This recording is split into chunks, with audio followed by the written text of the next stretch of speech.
for a while, Steve had no writers. He just did it all himself. Then they went into the Hudson Theater. And Gene and I had performed there, and the Kate Smith show emanated from the Hudson Theater. But I showed up there not knowing that when I showed up, Stan and Herb Sargent and Stan Burns, were going to write the primetime show. They were prepping the primetime show.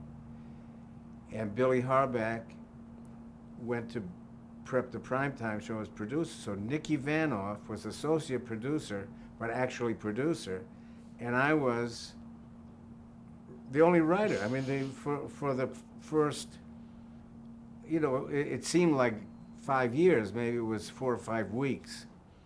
But what a great baptism of fire, because we were writing an hour and a half a day, 5 days a week. I started out writing by myself, then other writers came in, and even with other writers sometimes. There was not so much competition, you know, showing Steve material as I've heard of it in other shows. Steve was such a benign, I don't even like to use the word boss, because you know he was in charge. And he had a structure. He had Billy Harback and then Nicky Vanoff, and Jules Green was his manager.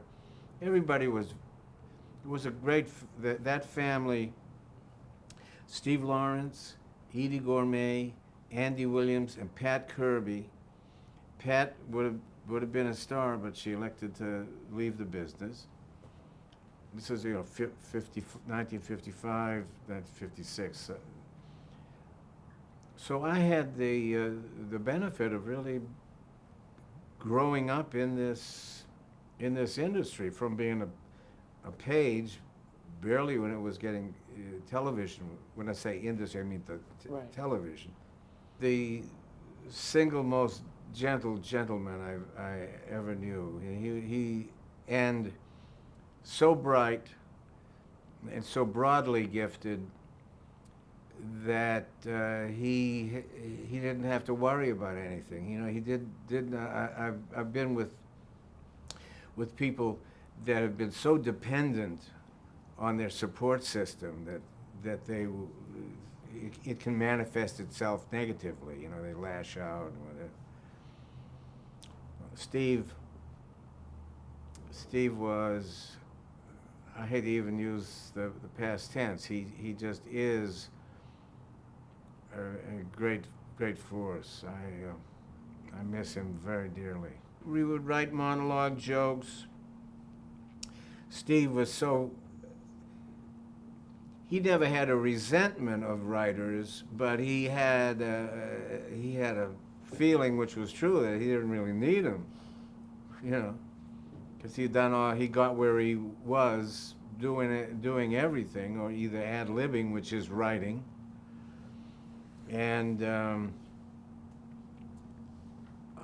it was, I remember, well, I'm fumfling just because Okay. I'm trying to get stuff in chronological order. He already respected me as a writer. That's why I got the job, Right. because Of Don's work. of Don Adams' appearances. And Herb Sargent and Stan Burns were very motivated that now they had a support set, somebody come in. It wasn't a support, it was actually a replacement.